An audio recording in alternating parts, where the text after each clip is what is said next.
हाय dudes, हम लोग पिछले लेक्चर्स में डिस्कस किए थे बकायदा कि कैसे हम लोग इलेक्ट्रॉन्स जो एक एटम का फंडामेंटल पार्टिकल है, इलेक्ट्रॉन को हम लोग कैसे डिस्कवर किया, हम लोग पढ़े थे पहले वाले क्लास में। हम कैथोड रे एक्सपेरिमेंट किए थे। इलेक्ट्रॉन को छोड़ के और भी बहुत सारे फंडामेंटल पार्टिकल्स हैं जिनके बारे में हमको पढ़ना बाकी है। तो आज के क्लासेस में हम लोग देखेंगे एनोड रेज, जिससे हमको पता चलेगा कि और एक फंडामेंटल पार्टिकल प्रोटॉन कैसे एटम के अंदर है, और उसको छोड़ के हम लोग देखेंगे और एक फंडामेंटल पार्टिकल्स जो है न्यूट्रॉन्स। तो आज हम प्रोटॉन्स न्यूट्रॉन्स के बारे में पढ़ेंगे और थोड़ा थोड़ा करके एक दो मॉडल के अंदर घुसेंगे कि कैसे पहले के समय में एटॉमिक मॉडल डिस्क्राइब किया जाता था और क्या क्या चेंजेस आया, क्या क्या ड्रॉबैक्स आया और कैसे कैसे new models of atoms develop किए गए। क्लियर? तो क्लास आज का शुरू करते हैं। पहले डिस्कवरी ऑफ एनोड रेज, और जिस रेज के कारण हम लोग क्या डिस्कवर करेंगे, प्रोटॉन्स का डिस्कवरी करेंगे। Clear? So let us start with discovery of anode raise. Discovery of anode raise का पूरा श्रेय जाता है गोल्डस्टेन जी के ऊपर। उन्होंने 1886 में ये वाला एक्सपेरिमेंट किए थे जिसमें उनको पता चला कि एनोड रेज करके कुछ है, और जहां से उनको पता चला कि एक फंडामेंटल पार्टिकल है जो पॉजिटिवली चार्ज है, जो एटम को नेगेटिवली चार्ज इलेक्ट्रॉन को न्यूट्रलाइज करने में मदद करता है, वो है क्या? प्रोटॉन। सो 1886 में गोल्डस्टेन, एक साइंटिस्ट जिन्होंने ये एनोड रेज के बारे में एनालिसिस किया, एक्सपेरिमेंट किया और हमको बताया। क्या था? पूरा का पूरा श्रेय किनको जाता है डिस्कवरी ऑफ प्रोटॉन्स में? जाता है गोल्डस्टेन इन 1886। फिलहाल हमको तो हिस्ट्री जरूरत नहीं है, फिर भी बता दिया। उन्होंने क्या किया, वही एक कैथोड रे ट्यूब जैसा चीज लिए और उसको उन्होंने पंप के थ्रू लगा के उसके प्रेशर को लो कर दिया। तो इसके अंदर क्या है? लो प्रेशर हाइड्रोजन गैस है। ठीक है, ये क्या है? एनोड है। ये क्या है? कैथोड है। और ये जो कैथोड है ना बेटा, ये परफोरेटेड है। परफोरेटेड मतलब क्या? वो कैथोड ऐसा रहेगा ना, इलेक्ट्रोड्स, उसके बीच में एक छेद है, होल्स। ठीक है, ये परफोरेटेड कैथोड है। हम इसको ऐसा लिख सकते हैं कि ये जो है परफोरेटेड कैथोड। ठीक है, और ये क्या है? जिंक सल्फाइड स्क्रीन है। सबसे पहला आइडिया इनके दिमाग में ये आया कि अगर एटॉम्स के अंदर इलेक्ट्रॉन्स हैं जो नेगेटिवली चार्ज्ड है, तो बकायदा उसके अंदर भी क्या होगा? प्रोटॉन्स होगा, कोई पॉजिटिवली चार्ज स्पीसीज होगा जो उस नेगेटिवली चार्ज स्पीसीज को क्या करेगा? न्यूट्रलाइज करेगा। तब उसको ये डेवलप करने के लिए उन्होंने एक एक्सपेरिमेंट किया। क्या हुआ? ये जैसे कैथोड रे एक्सपेरिमेंट होता है वही हुआ। पहले क्या हुआ, यहां से कैथोड रेज निकलना शुरू किया। हम लोग जानते हैं कि कैथोड रेज में क्या है बेटा? Cathode rays are constituting of negatively charged particles called electrons. ये फास्ट मूविंग इलेक्ट्रॉन्स है। जब ये इलेक्ट्रॉन्स मूव किए तो इसके अंदर जो गैस मॉलिक्यूल्स थे, ठीक है, तो उनको ये इलेक्ट्रॉन स्ट्राइक किया और इलेक्ट्रॉन को निकाला। तो यहां पर क्या हो गया? मान लीजिए ए था, ए से इलेक्ट्रॉन हट गया तो ये क्या हो गया? ए प्लस, है ना। तो यहां पर अगर मान लीजिए एच था, एच से इलेक्ट्रॉन हट गया तो ये क्या हो गया? H plus. तो इलेक्ट्रॉन यहां से हट गया और रह गया क्या? H plus. H plus positively charge है, वो एनोड के पास रहेंगे नहीं, गए कहां पर? कैथोड की ओर। कैथोड की ओर जब मूवमेंट करके गए तो वो क्या हो गया? इस होल के जरिए ऐसे मूवमेंट किए, जाके यहां पर जिंक सल्फाइड स्क्रीन में स्ट्राइक किए, जिसकी वजह से ग्रीन कलर का फ्लोरोसेंट हुआ। यहां पर क्या हो गया? Green fluorescent. जानते? Anode rays also known as canal rays, canal rays, और also known as positive rays. क्यों उनको हम लोग क्यों कैनल रेज या पॉजिटिव रेज कहते हैं? क्योंकि ये रे जो है ना, इस होल के थ्रू गया, कैनल के थ्रू गया, तो इसको हम लोग कैनल रेज भी कहते हैं। जब एनालिसिस किया गया इस एनोड रेज के बारे में, पता चला कि उसका लगभग सारे के सारे प्रॉपर्टीज क्या है, कैथोड रेज जैसा है। सिर्फ ये प्रॉपर्टीज डिफरेंस आया क्या, कि cathode rays are negatively charge जबकि anode rays are positively charge. Cathode rays are negatively charge जबकि anode rays are positively charge. क्या क्या प्रॉपर्टीज हम देख लेंगे एक बार। प्रॉपर्टीज ऑफ एनोड रेज, इसको पॉज करके थोड़ा बेटा कॉपी कर लीजिएगा। प्रॉपर्टीज ऑफ एनोड रेज और कैनल रेज देख लीजिए। प्रॉपर्टीज ऑफ एनोड रेज, पहला प्रॉपर्टी क्या है ना, anode rays are positively charged. कैसे पता चला, पहले तो हमको यह पता चला क्योंकि वो कैथोड की ओर गया और उसी के पीछे जो रखा गया था जिंक सल्फाइड स्क्रीन, उसको इल्यूमिनेट किया। इसका मतलब ये नेगेटिव की ओर जाता है, मतलब वो खुद क्या होगा, पॉजिटिव होगा। ऊपर से हम लोग इलेक्ट्रिक फील्ड लगा के भी चेक कर सकते हैं कि ऊपर मान लीजिए पॉजिटिव फील्ड लगाए, नीचे नेगेटिव फील्ड लगाए और एनोड रेज कहां जाएंगे, नेगेटिव फील्ड की ओर जाएंगे। तो क्या हो जाएगा, ये negatively charged. It travels in a straight line, it travels in a straight line. हालांकि ये एक इंपॉर्टेंट प्रॉपर्टी नहीं है, फिर भी हम लोग देख लेंगे। सेकंड क्या है, इट हैज मैकेनिकल प्रॉपर्टी, उसके पास कुछ मैकेनिकल प्रॉपर्टी है। चौथा क्या है, it travels in a straight line, it has mechanical property. चौथा क्या है, इट गेट्स, और हम लोग ऐसे कहते हैं इट, ये जो मैकेनिकल प्रॉपर्टी था हम लोग ऐसे कह सकते हैं कि it's charge by mass ratio changes with change in gas.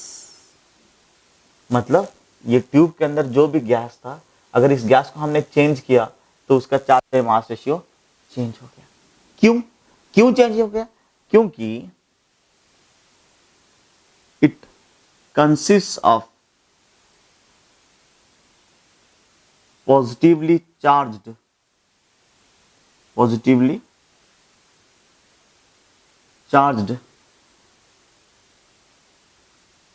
Gaseous ions. क्योंकि it consist of positively charged gaseous ion, उसमें क्या है, पॉजिटिवली चार्ज, बाकायदा पॉजिटिवली चार्ज गैसियस आयंस है, इसलिए वो क्या हो गया,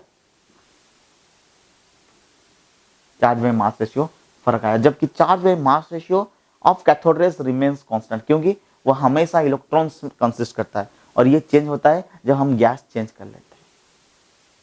ठीक है, तो इसमें से हम लोग को एनालिसिस में क्या मिला, याद रखो, इसमें एनालिसिस ये मिला कि charge by mass of H plus will be greater than charge by mass of He plus. क्यों, क्योंकि ये मास जो है ना He प्लस का ज्यादा है, चार्ज तो रिमेन्स कांस्टेंट।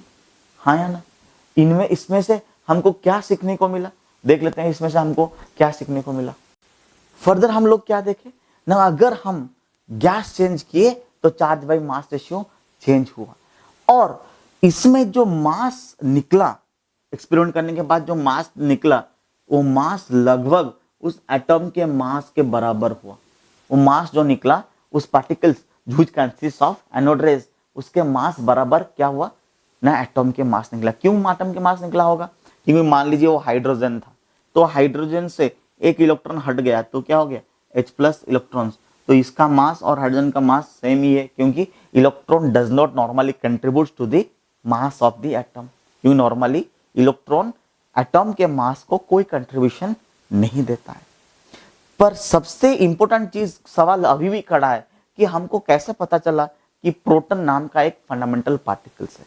वो लोग कैसे एक्सपेरिमेंट किए ना, वो लोग क्या किए ना, उसके अंदर जो हाइड्रोजन गैस लिए थे ना, उससे सब पता चला। क्या पता चला, देख लेते हैं। उन्होंने ये पता लगाया कि when hydrogen gas was taken, it was found that the charge was equal to the charge of electrons. कितना है? 1.6 into 10 to minus 10. क्लियर? और क्या पता चला? The mass when hydrogen gas is taken, the mass was found to be minimum. कैसे पता चला? देख लीजिए, उन्होंने क्या किया? Charge divide by charge by mass किया. वो चार्ज कितना है बता दीजिए. Charge is how much? 1.6 into 10 to minus 19 Coulomb's. हाँ या ना बोलो? 1.6 इंटू 10 to minus 19 कूलम्स. और चार्ज बाई मास कितना हुआ? 9.58 इंटू 10 to the power 4. ऐसे डिवाइड करने से उनको क्या मिला? ना मिला 1.67 into 10 to minus 24 gram. 1.67 into 10 to the power minus 24 grams, जो सबसे मिनिमम था, जिसका मास हाइड्रोजन के साथ सेम था, और वही सबसे मिनिमम पार्टिकल हुआ. उसका नाम क्या हम लोग दिए? प्रोटॉन. तो H प्लस क्या है? H मतलब क्या? 1 प्रोटॉन 1 इलेक्ट्रॉन. H प्लस क्या है? सिर्फ एक ही प्रोटॉन. वो सबसे छोटा फंडामेंटल पार्टिकल हुआ, जो कंसिस्ट करता है क्या? एक एटम. मतलब एक एटम में क्या हो सकता है? फंडामेंटल पार्टिकल के हिसाब से प्रोटॉन हो सकते हैं, इलेक्ट्रॉन हो सकते हैं. और प्रोटॉन फंडामेंटल पार्टिकल कैसे पता चला? इससे, क्योंकि उसके मास सबसे मिनिमम आया. वो वैल्यू कितना आ गया? 1.67 × 10 to minus 24. सो इससे हमको क्या पता चला? ए प्रोटॉन में be defined as a proton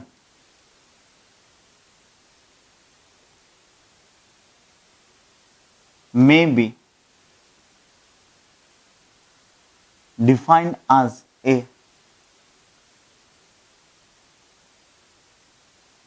fundamental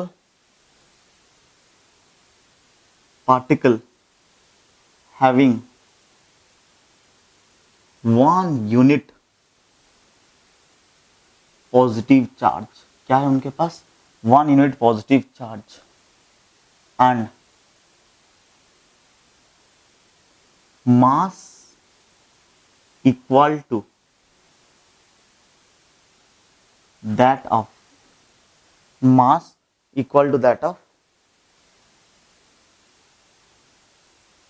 hydrogen atom. समझ ला? हाँ या ना? Mass equal to that of hydrogen atom. तो अभी हमको दो फंडामेंटल पार्टिकल मिल गए. वो क्या है? प्रोटॉन. और क्या है? इलेक्ट्रॉन्स. ठीक है.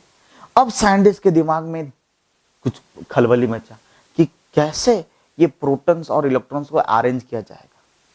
ठीक है. अब साइंटिस्ट सोच रहे हैं कि क्या ये अरेंज कैसे हो रहे होंगे, उनका साइज स्ट्रक्चर कैसे हो रहा होगा. इसके बारे में साइंटिस्ट अभी. नेक्स्ट है डिस्कवरी ऑफ न्यूट्रॉन्स. देख लेते हैं न्यूट्रॉन्स की discovery. Next thing is discovery of neutrons.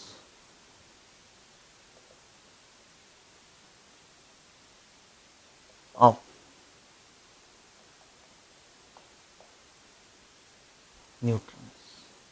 Neutrons का डिस्कवरी का पूरा श्रेय जाता है एक फेमस साइंटिस्ट जिनका नाम है चैडविक. उन्होंने क्या किया? It was discovered by Chadwick. क्या किया चैडविक महाराज ने? उन्होंने रेडियो एक्टिव डिके करवाया. रेडियो एक्टिव डिके क्या है? 5-10 मिनट में हम बताएंगे, सिर्फ सुन लीजिए पहले. उन्होंने रेडियो एक्टिव डिके करवाए. ड्यूरिंग रेडियो एक्टिव डिके उन्होंने क्या किया? बॉम्बार्डमेंट किया. किसको? अल्फा पार्टिकल्स को. किसके साथ? एक एटॉम के साथ, जिसमें से क्या हुआ? न्यूट्रॉन का आघात, मतलब न्यूट्रॉन निकला और जिससे पता चला कि न्यूट्रॉन भी एक फंडामेंटल पार्टिकल है जो एटम के अंदर रहता है। तो क्या हुआ, ड्यूरिंग रेडियोएक्टिव डिके, ड्यूरिंग और रेडियोएक्टिव डीके, जब रेडियोएक्टिव डीके हुआ, clear, bombardment of alpha particles take place, bombardment of alpha particles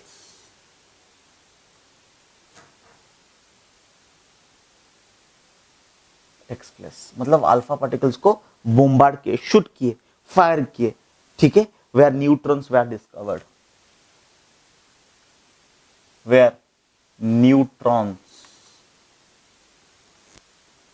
where discovered. क्या किया उन्होंने, उन्होंने ये काम किया, एक अल्फा पार्टिकल लिए, alpha particle doubly charge helium nucleus को हम लोग अल्फा पार्टिकल कहते हैं। ये अल्फा पार्टिकल हम लोग लेते हैं, एक्चुअली ये डब्ल्यू चार्ज हीलियम न्यूक्लियस है, उसको उन्होंने बॉम्बार्ड किया बेरिलियम के साथ। बेरिलियम क्या है बेटा, B49, समझ में आ रहा है, 9 मतलब क्या, इसका मास नंबर, 4 क्या, एटॉमिक नंबर। हीलियम जब इसके ऊपर बॉम्बार्डमेंट हुआ तो क्या हो जाएगा, ये कार्बन 612 में कन्वर्ट हुआ और उसके साथ ये फंडामेंटल पार्टिकल निकला जिसको हम लोग क्या कहते हैं, न्यूट्रॉन, जिसको हम लोग क्या कहते हैं, न्यूट्रॉन, क्लियर। तो ये जो न्यूट्रॉन निकला ये क्या है, इट इज ए न्यूट्रल, एक neutral fundamental particle. This is a neutral fundamental particle having charge equal to, having charge 0, okay, neutral, and mass equal to proton और हाइड्रोजन एटम, समझ लगा है। तो यहां से न्यूट्रॉन निकला। तो ये रेडियोएक्टिव डिके के बारे में थोड़ा सा ज्ञान दे देते हैं आपको, ये क्या है, रेडियोएक्टिव डिके हुआ क्या, कब हुआ। इससे पहले एक छोटा सा टेबल लिख लेते हैं ताकि इसमें से कभी कभी ना छोटे मोटे क्वेश्चंस आपके स्कूल के बोर्ड के एग्जाम्स में आते हैं, वो आपको काम देगा। क्या है वो ना, हम आपको पढ़ाए थे ना, क्या,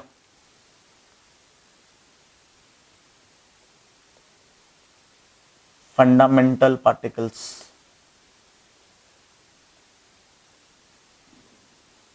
इलेक्ट्रॉन, प्रोटॉन, न्यूट्रॉन।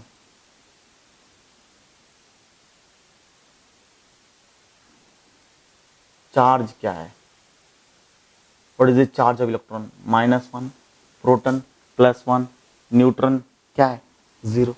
इलेक्ट्रॉन क्या है -1, प्रोटॉन क्या है +1, ये क्या है 0। मास क्या है, मास केजी में कितना होगा, ये 9.1 × 10⁻³ kg। Proton 1.67262 × 10⁻27, clear. और ये कितना है 1.67493 × 10⁻27। ये है डाटा, इसको एनालिसिस कीजिएगा, अपने पास रखिए। और एक इंफॉर्मेशन मैं आपको देना चाहता हूं कि एक जबरदस्त साइंटिस्ट थे जिनके नाम था मोलिकन। उन्होंने क्या किया था, उन्होंने चार्ज ऑन इलेक्ट्रॉन निकाला था। He discovered the charge on electron by A oil drop experiment. उन्होंने एक फील्ड बनाया जिसमें ऑयल के ड्रॉप छोड़ के उन्होंने ऑयल ड्रॉप के ऊपर चार्ज कैसे है कैलकुलेट किया, और उन्होंने फाउंड किया कि he measured the charge on each oil drop, it is equal to the charge, और I can say the charge on each oil drop was found to be the multiple of 1.6 × 10⁻19 coulombs. वही है scientist जिन्होंने charge of electrons निकाला था। ठीक है, कौन है उनका नाम क्या है, मूलिकन। आप इसको ऐसा इंफॉर्मेशन के तौर पे लिख सकते हैं, ऐसा एक इंफॉर्मेशन नोट।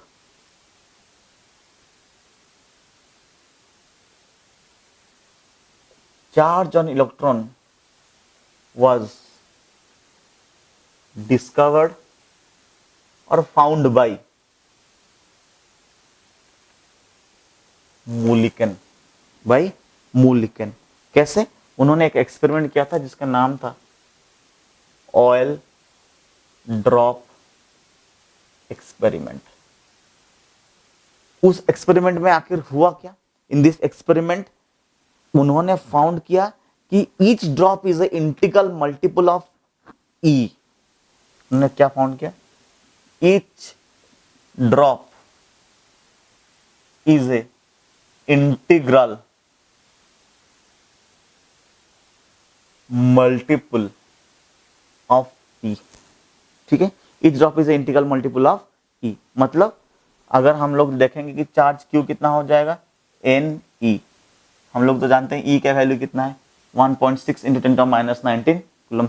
ई का वैल्यू कितना है 1.6 इंटू 10⁻19 कूलम, जबकि एन क्या है, इंटीजर है, एन क्या है, इंटीजर है, और ई का वैल्यू कितना है 1.602 इंटू 10⁻19, और इसका यूनिट क्या होगा, coulomb. What is the unit, is coulomb. Clear. अभी हम लोग डिस्कशन करेंगे कि रेडियो एक्टिव डीके क्या होता है। बेटा आप चीज देखो, अगर आपके हाथ में मैं 1 किलो रखा, फिर 2 किलो, फिर 3 किलो, फिर 4 किलो, फिर 5 किलो, जब 10 किलो हो जाएगा तो आप ऐसे चेक करेंगे, फिर ऐसा करके रखेंगे, ऐसा करके रखेंगे, फिर 30 किलो हो गया, फिर 50 किलो, तो पूरा सैटर्ड। वैसे ही है एटम के अंदर जो न्यूक्लियस है उस वो खुद संभलने के लिए कुछ लेवल तक संभल सकता है, क्या क्या, प्रोटॉन को।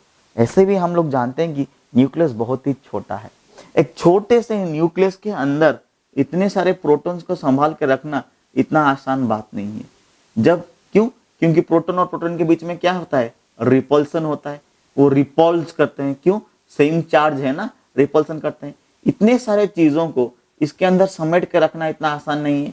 एक टाइम आएगा जब वो उससे संभला नहीं जाएगा और ये टूट जाएगा, टूट के क्या देगा, डीके करके अल्फा बीटा और गामा रेज देगा। इसी चीज को हम लोग कहते हैं रेडियो एक्टिव डीके। इसी चीज को हम लोग क्या कहते हैं, रेडियो एक्टिव डीके। तो देखते हैं रेडियो एक्टिव डीके क्या है।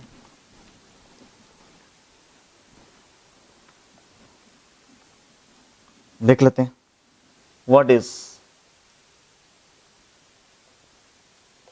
a radioactive decay। ध्यान दीजिएगा रेडियोएक्टिव डीके के ऊपर। Radioactive decay, some elements spontaneously decay, break down, टूट जाएंगे, उनको हम लोग क्या कहते हैं, radioactive elements. Some elements spontaneously decay, usually कौन सा एलिमेंट कहते हैं, करते हैं, जिनका एटॉमिक नंबर नॉर्मली, ठीक है, स्पॉन्टेनियसली डिके, उनको लोग क्या कहते हैं, रेडियोएक्टिव एलिमेंट्स। क्या कहते हैं, रेडियोएक्टिव एलिमेंट्स। जैसे कि मान लीजिए यूरेनियम 92 235, ये काफी अनस्टेबल है। ऐसे ही चीजें हम बताए, reasons are many why they decay, they are unstable, they are having unstable nucleus, जो टूट जाएगा और तब तक टूटता रहेगा जब तक वो एक स्टेबल न्यूक्लियाई में नहीं पहुंचता। जैसे कि मान लीजिए ये टूटा और लीड 82 206 तक, ये क्या है, अनस्टेबल है, ये क्या है, स्टेबल है। ये तब तक टूटता गया जब तक क्या नहीं हुआ, स्टेबल नहीं हो गया, और टूट के क्या दिया, ये अल्फा बीटा और गामा पार्टिकल्स दिया। ये अल्फा पार्टिकल, बीटा पार्टिकल, ये गामा रेज दिया। गामा जो है एक इलेक्ट्रोमैग्नेटिक रेज है, alpha doubly charged helium nucleus है, बीटा फास्ट मूविंग इलेक्ट्रॉन्स है। ठीक है, and what is this radioactive decay concept, when an unstable nuclei or nucleus decay to become stable. It is called radioactive decay. Clear? And during this decay, what are being released? Alpha, beta and gamma. जब ये decay हो रहा है तो क्या क्या निकलेंगे? Alpha, beta और गामा रेस निकलेंगे. क्या निकलेंगे? हम ऐसे लिख सकते हैं कि during the decay alpha, beta, gamma emissions occur.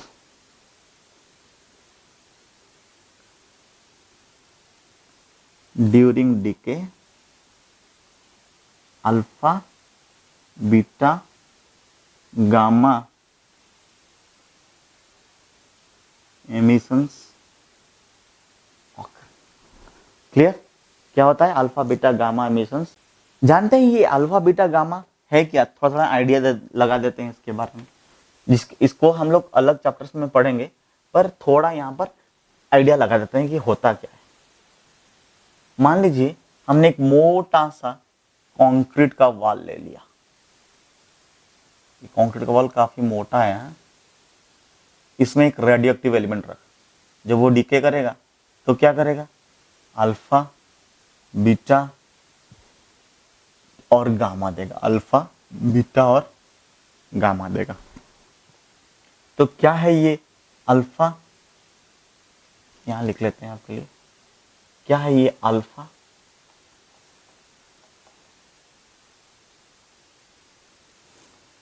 Beta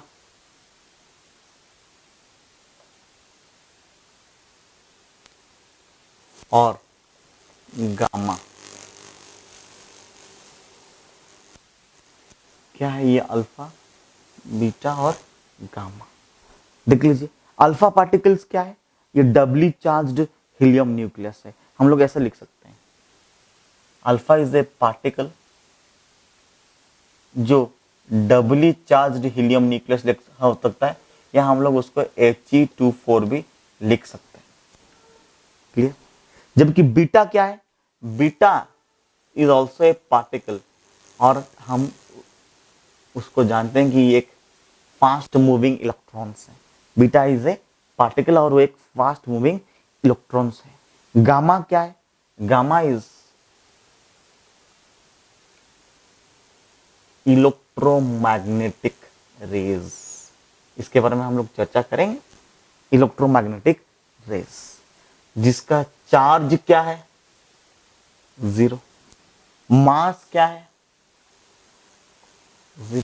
ना ही इसका चार्ज है, ना ही इसका मास है. They don't have charge, they don't have mass. Velocity क्या है अल्फा पार्टिकल का? Velocity is 1/10 into velocity of light. इसका मतलब ये है कि अल्फा पार्टिकल्स का velocity is 1/10 of velocity of light. Clear? जबकि velocity of beta particle is 2 into 10⁸ meter per second. Clear? जबकि गामा पार्टिकल्स का velocity is equal to the velocity of light. That is what? 3 into 10⁸ meter per second. It is equal to velocity of light. 3 into 10⁸ meter per second. जानते हैं ये alpha particles, beta particles इससे penetrate कर सकते हैं. और सबसे ज्यादा पेनिट्रेशन पावर किसका है? Penetration power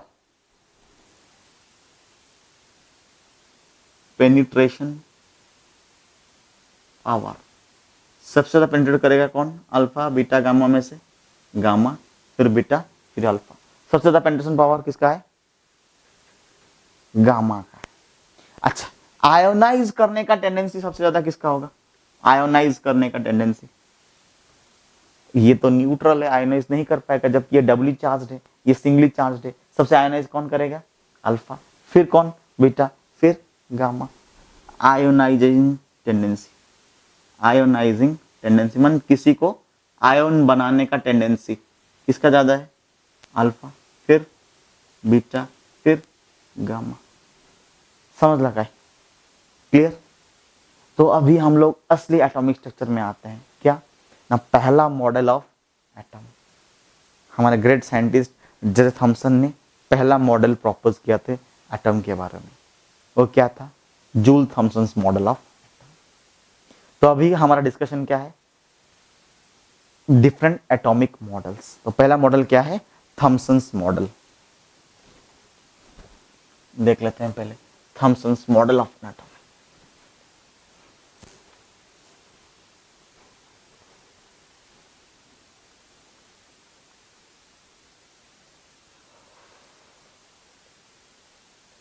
different models of atom.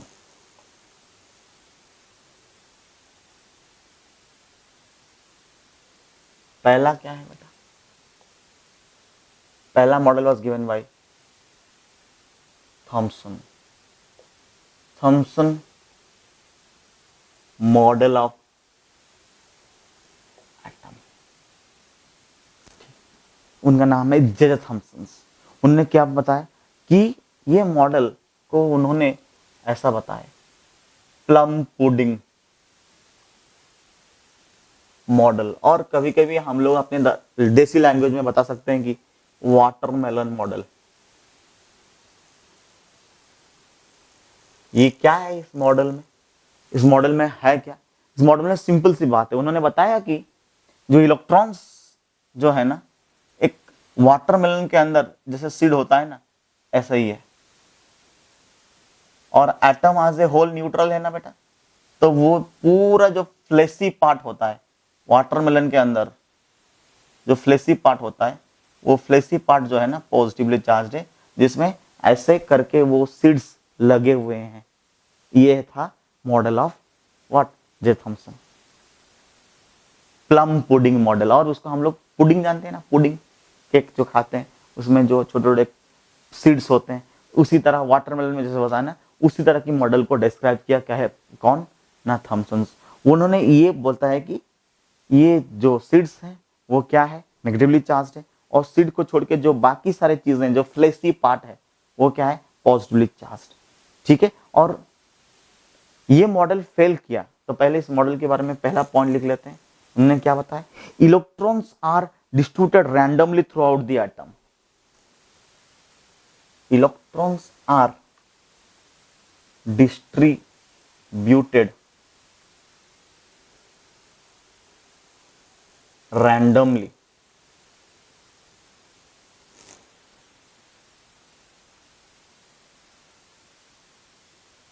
throughout the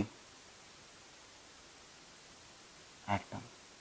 ये पहला केस है, electrons are distributed throughout the randomly throughout the atom. और क्या बताए? The net negative charge is equal to the charge on the rest of the atom. The net negative charge is balanced by the positively charged fleshy part। ऐसे लिख सकते हैं। और हम लिख सकते हैं रेस्ट ऑफ एटम। ठीक है, फ्लेसी पार्ट और रेस्ट ऑफ एटम। क्लियर? तो मुझे इसको देख के ये लग रहा है कि जब ये मॉडल प्रपोज हुआ था, आपको भी लगेगा, तब प्रोटॉन करके एक फंडामेंटल पार्टिकल है ये पता नहीं होगा। ठीक है, जब ये मॉडल आया होगा तब प्रोटॉन करके कोई फंडामेंटल पार्टिकल है ये उनके दिमाग में बिल्कुल भी नहीं होगा। इसलिए उन्होंने क्या बताया कि फ्लेसी पार्ट ले लिए। तो इस मॉडल का ड्रॉबैक्स क्या है, प्रॉब्लम क्या है? लिख लेते हैं पहले ड्रॉबैक्स ऑफ दिस मॉडल।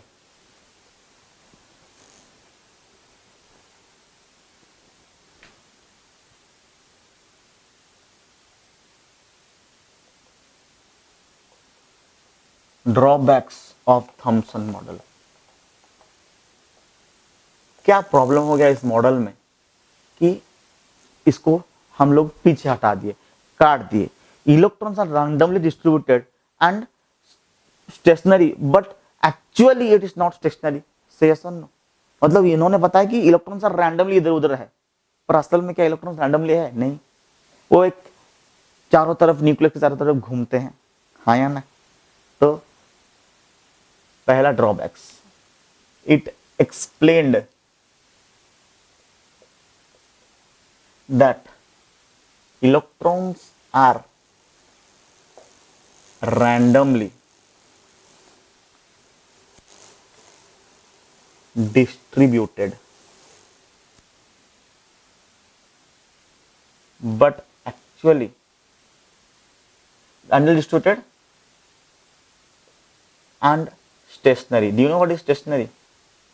मतलब स्थगित, एक जगह पे है, मूवमेंट नहीं कर रहे हैं, रेस्ट पे है, जबकि असल में ऐसा नहीं है। इलेक्ट्रॉन्स घूमते हैं न्यूक्लियस की चारों तरफ। इन्होंने बताया कि इलेक्ट्रॉन रेस्ट पे है, एक जगह पे है, स्थगित है, वो सही नहीं है। They explain that electrons are randomly distributed and stationary, which is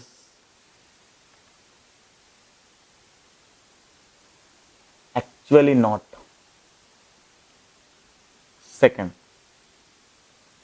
Second क्या है? While atom is not solid, most of the part is vacant. इन्होंने बताया कि एटम बकायदा पूरा सॉलिड है, उसमें इलेक्ट्रॉन्स ऐसे लगे हुए हैं, वो सही नहीं है। Atom is actually not solid, it is almost vacant. Atom is drawbacks, atom is not solid, actually it is vacant. उन्होंने बताया कि एटम सॉलिड है पूरी तरह से नहीं, एटम में मोस्ट ऑफ द जगह मतलब वैकेंट है, खाली जगह है, खाली स्पेस है। क्लियर? और उन्होंने ये बताया कि पॉजिटिव चार्ज ऐसे फैला हुआ है। It explain positive charge to be the fleshy part. It explained positive charge to be spreaded, but actually the positive charge is concentrated inside nucleus। तो ये पहला मॉडल था थॉमसन जी का, जिन्होंने बताया कि एटम देखने में एक वाटरमेलन की तरह है, जिसमें इलेक्ट्रॉन्स क्या है, उसके सीड्स हैं, और पूरा का पूरा फ्लेसी पार्ट उसका पॉजिटिवली चार्ज पार्ट है, जो इसको बाकायदा दोनों को न्यूट्रलाइज करते हैं। उन्होंने एक मॉडल प्रपोज किया था उस जमाने में, जो हमारे दिमाग में अभी नॉर्मली आते ही नहीं, तो वो मॉडल को डिस्कार्ड कर दिया गया, क्योंकि वो एक्सप्लेन नहीं कर पाए स्टेबिलिटी, वो एक्सप्लेन नहीं कर पाए कि इलेक्ट्रॉन्स मूव करते हैं, वो एक्सप्लेन नहीं कर पाए कि न्यूक्लियस के अंदर प्रोटॉन्स हैं। इसलिए इस मॉडल को नकारा गया, तोड़ दिया गया, मतलब उसको रिजेक्ट कर दिया गया। क्लियर? इसके बाद आया सबसे फेमस मॉडल, रदरफोर्ड्स मॉडल। उन्होंने ये मॉडल, जो रदरफोर्ड वाले साइंटिस्ट थे साहब थे, उन्होंने अल्फा स्कैटरिंग एक्सपेरिमेंट करवा के ये रदरफोर्ड मॉडल को डिस्कवरी किया। क्लियर? पहले इसको कॉपी कर लीजिए बेटा। तो बच्चा आज के लिए बस इतना ही।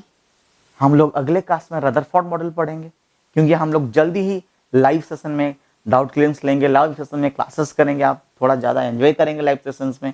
और ये है हमारा आज के लिए उतना ही काफ़ी है। जब हम लोग थॉमसन मॉडल्स पढ़ लिए, अगले क्लास में हम रदरफोर्ड मॉडल पढ़ेंगे, और आपकी कमेंट्स की हम लोग को अपेक्षा रहेगा। तो मिलते हैं अगले क्लास में। Till then bye bye, take care and जय Maharashtra. Thank you, bye bye.